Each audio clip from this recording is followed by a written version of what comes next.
the midst of a garden oasis dotted with pastel-colored flowers and tall Gary oaks, the leaves are transforming.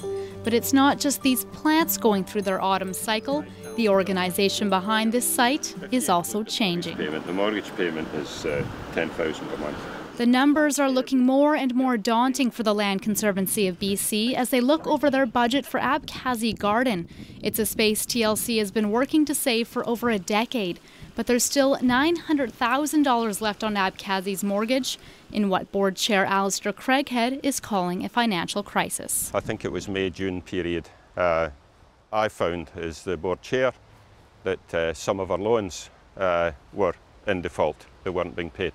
At that same time, founder and former executive director Bill Turner retired. Under his leadership, TLC managed to save over 300 properties around the province. According to many, an amazing accomplishment in less than 20 years. But others say the old model of relying on big donations to save as many properties as possible no longer works. We've been taking advice from business consultants. And of course, the first thing any business consultant will tell you is base your operations on your real cash flow. And that's what we're doing right now. At one point, TLC had over 50 staff members. They've now downsized to 12 and will probably cut those numbers in half again. There's always a fear in an organization that you'll downsize too much and lose your capacity.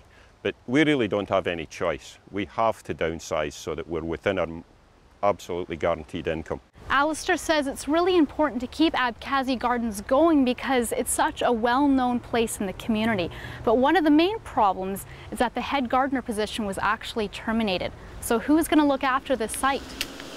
Every day there is something to do in the garden, and we are here every single day making sure that the garden is maintained. Jeffrey Dion usually has an army of volunteers behind him, like Ken Beswick, who's been here for 9 years. I personally think that we have to save some of these sites, and you know, we're very dedicated to this one. But TLC says they need someone with a horticultural background to keep this place up to speed. For now, they're offering Dion a part-time contract position, and they'll look at bringing him back full-time next year, if they can afford it. Yes, I'm concerned about my position, but I'm also concerned that people get an opportunity to see the garden, to experience the garden, to continue to use the garden all through the year. When 86-year-old Hugh Quetton heard of TLC's struggles, he couldn't help but donate to the garden. We're far from rich, and we have a lot of charities that we give to. It's the sort of thing everybody has to decide whether something is worthwhile to them or not. Any other donations will go, first of all, to paying down our debt. We've capped our short-term debt, and we want to pay down our longer-term debt. So we're going to be focusing donations in that direction. Alistair says TLC will continue to save properties.